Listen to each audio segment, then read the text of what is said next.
যুক্তরাষ্ট্রের সুদের হার আরও বাড়তে পারে এমন আশঙ্কা এবং মূল্যস্ফীতি নিয়ে উদ্বেগের কারণে আন্তর্জাতিক বাজার স্বর্ণের দাম কমেছে। খবর রয়টার্সের। মঙ্গলবার স্পট গোল্ডের দাম প্রতি আউন্সে 0.15% কমে দাঁড়ায় $4,542.7। এর আগে সোমবার স্বর্ণের দাম নেমে যায় $4,479.54, যা গত 30 মার্চের পর সর্বনিম্ন। অন্যদিকে জুন ডেলিভারির জন্য যুক্তরাষ্ট্রের স্বর্ণ ফিউচারের দামও 0.3% কমে প্রতি আউন্স $4,545.5 নেমেছে। বিশ্লেষকদের মতে যুক্তরাষ্ট্রের মূল্যস্ফীতি দীর্ঘস্থায়ী হলে ফেডারেল রিজার্ভ সুদের হার আরও বাড়তে পারে। এতে ডলারের শক্তি বাড়ে এবং স্বর্ণের মতো নিরাপদ বিনিয়োগের চাহিদা কমে যায়।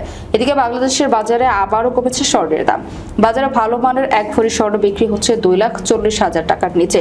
বাংলাদেশ জুয়েলার্স অ্যাসোসিয়েশন নতুন করে ভরিতে 4,374 টাকা কমিয়ে স্বর্ণের দাম নির্ধারণ করেছে। মঙ্গলবার বাংলাদেশ জুয়েলার্স অ্যাসোসিয়েশনের সম্মানিত ওই দামে বিক্রি হবে স্বর্ণ।